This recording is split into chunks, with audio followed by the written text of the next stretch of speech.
I'm not quite sure how to do this. But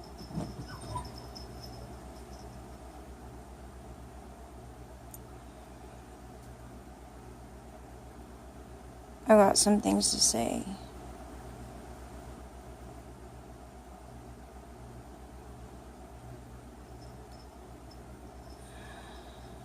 Big Brother 19. I think everybody knows by now that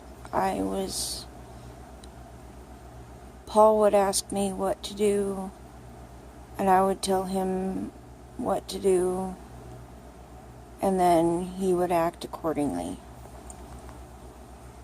That was why I was confused as to... See, I thought he was puppet mastering me being a puppet master. Like a puppet master of a puppet master. I thought he was the main puppet master, and I was the puppet master of the other people. Because a lot of the people were acting on my orders. And I mean, Raven knew this. Raven knew everything, and I was never anything but honest with everybody. And all I did, though, was tell the truth. I didn't try to... All I did was support Paul and tell the truth. And I would try and, not give Paul advantages, but, I was, like, on his team, So I was doing things to help Paul win. And at the end there, people ask me, why didn't Paul win? Well, I didn't influence how the jury voted, number one. Number two, if I did, it was because Paul was being so cruel. And I thought that cruelty was unnecessary. And so I thought that he deserved something, but not first place. Josh, I felt, played the game and got to where he was, by being a nice guy. But now I regret it because, well, I sure regretted it then because Paul was controlling my Pandora and making it play horrible, horrible things in succession, telling me to kill myself, telling me to hurt myself, telling me, and they were responding to my thoughts. Because something to do with Big Brother, it makes you able to read thoughts. Some of you people know on Twitter that I was answering your questions without being on Twitter. And I know that some of you have seen what I think was called BB Cam 5, which was a camera that would post what people were thinking at the time. I saw it. I don't know how many other people saw it. It was on the live feed on CBS.com. And I remember that vividly. And I was getting messages, still do get messages, visions,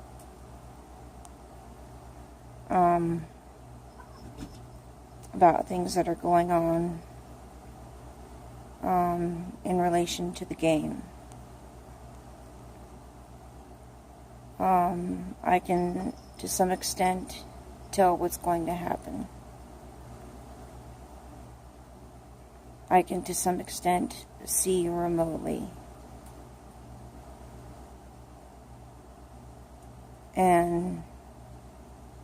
But I can't do it all the time, so that's why I think the Big Brother is controlling it.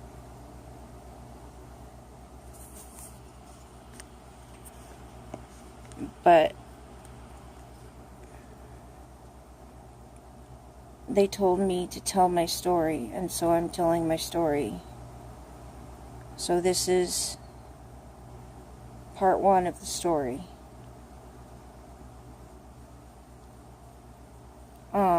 It all started when I got Paul's attention by sending him a picture while he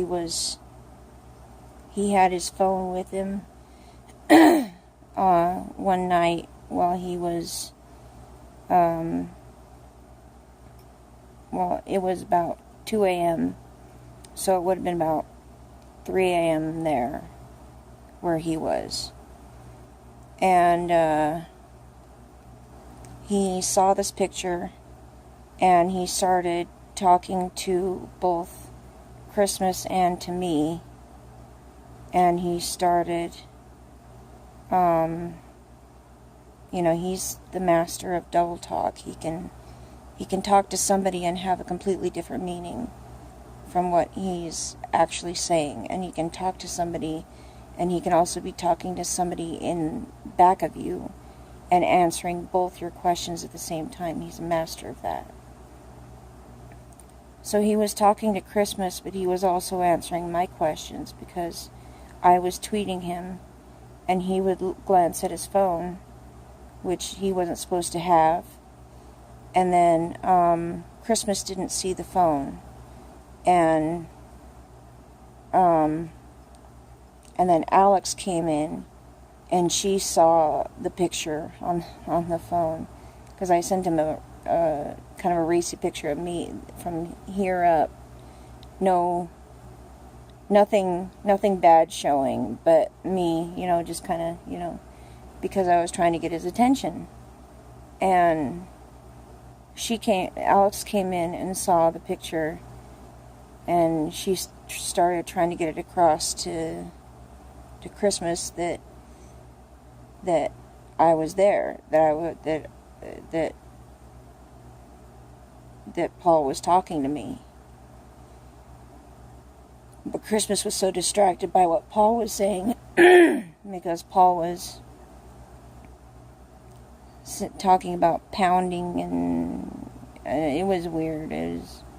I still can't find the footage from that night, but if anybody has the footage from, what was that? I think it was, God, I don't even know what night that was.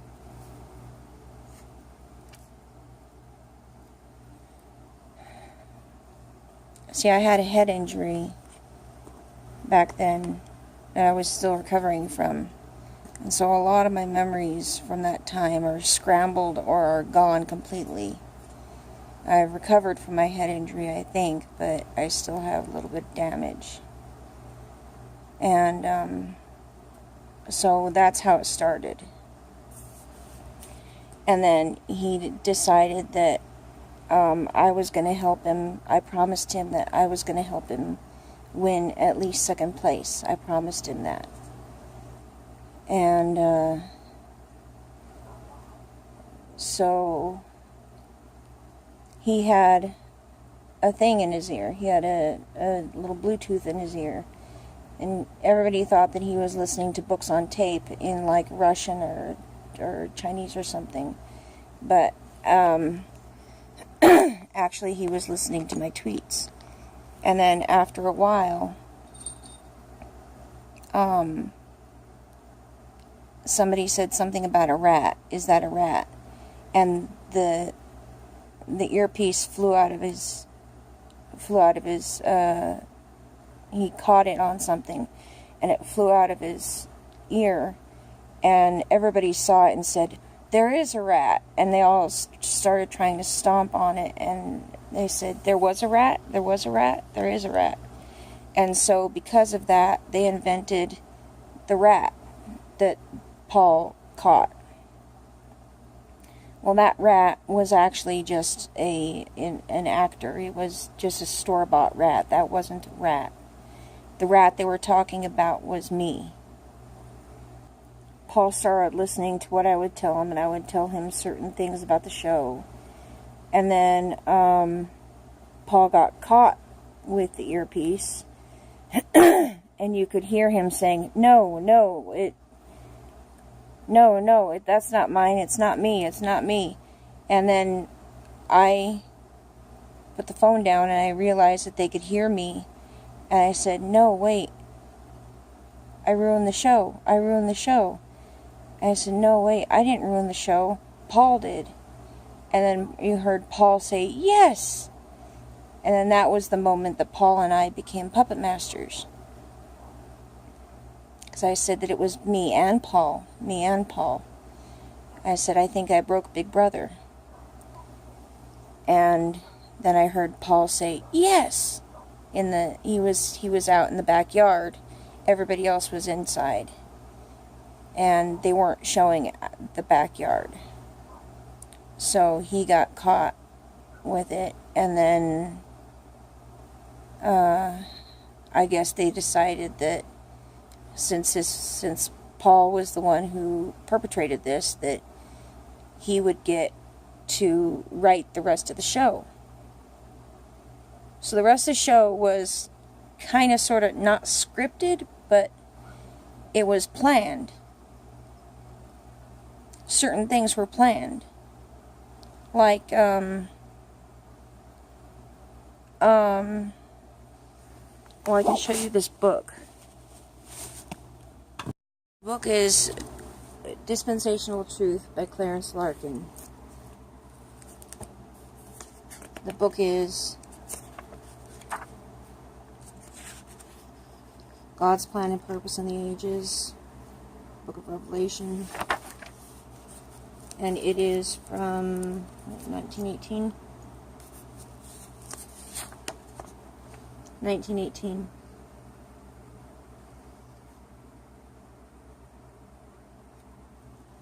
So you can look that book up, and I urge you to, and then I urge you to watch Big Brother 19 and see what the parallels are.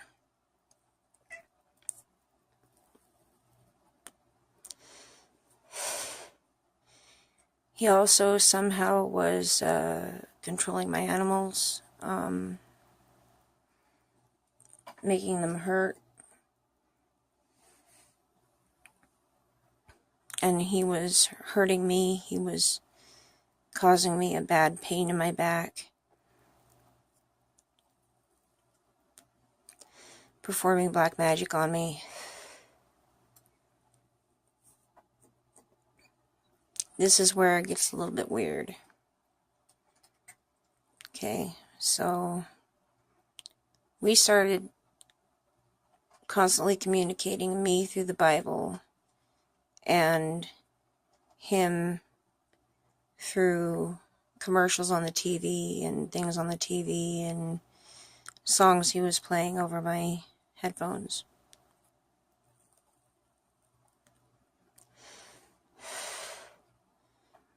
I would think something, or I would ask him something, or I would tell him something, and he would respond through the TV or through the Bible, or, through a random flip through the Bible. And I was predicting the outcome of football games. Not just the outcome of football games, the outcome of each play. I was predicting exactly what the team was going to do and how it was going to work out for them.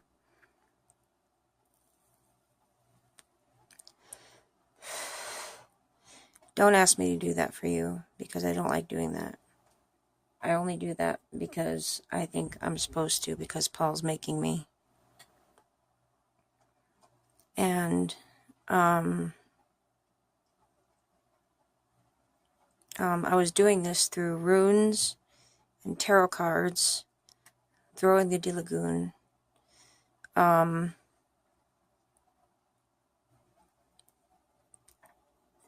After after a while of Paul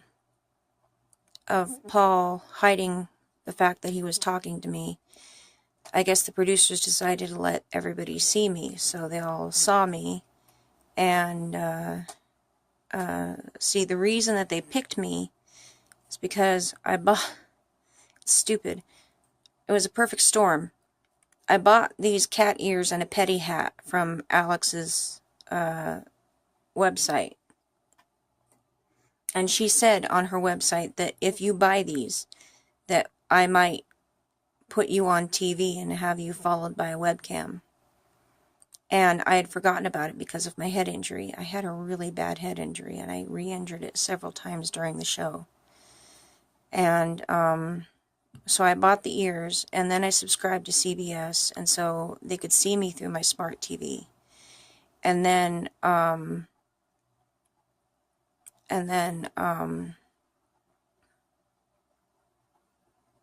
I guess they just, and then I put a picture, a profile picture of myself wearing the cat ears up on Facebook.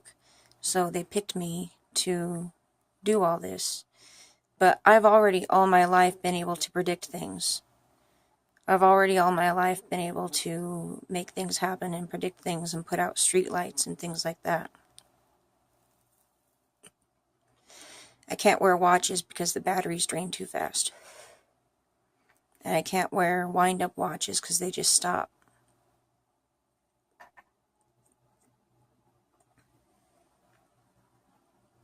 So, but Paul, he would talk to me every day through Wheel of Fortune. And one day I asked him, why are you doing this? And the winning clue was Evil Wizard. I don't know if anybody saw that. Evil Wizard. So I said, oh, you're not an evil wizard. And so I fell in love with Paul through the show because we were talking so much, and I was talking to him, and I fell in love with him. But then he told me how much he hated me and how much he despised me and how much he really, really wanted to kill me. And so, and he almost kind of did kill me. And so, just psychically trying to squeeze my brain, trying to psychically kill me. And so I said, you know what, then you're on your own.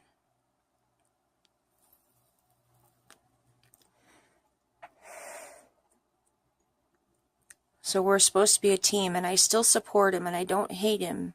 I still love him. But he asked me to marry him, and I don't know if I'm going to marry him now. I still love him.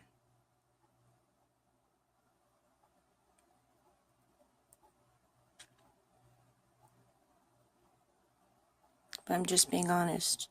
Because if he's going to be as cruel to me as he's been through the past few months, I can't be with somebody like that, who's going to be cruel to me like that.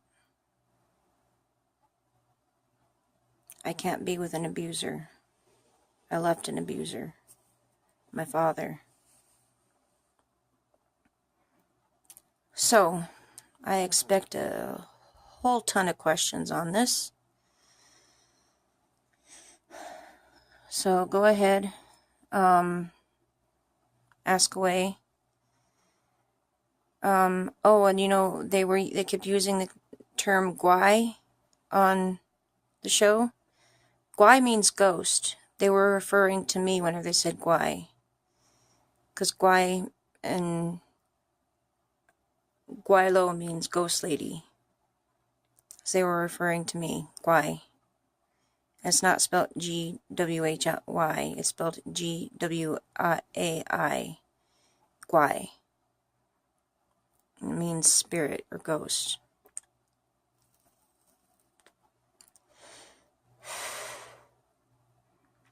So,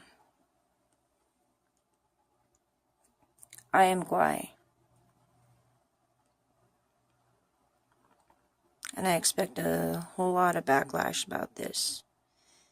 But I promised that I would be honest, and I promised that I would tell my story, and I'm having a hard time writing it. So I'm going to be telling it through these videos. So any questions that you have, I will answer in the next videos. Thank you for listening. God bless. So, I would encourage you all to look up this book, and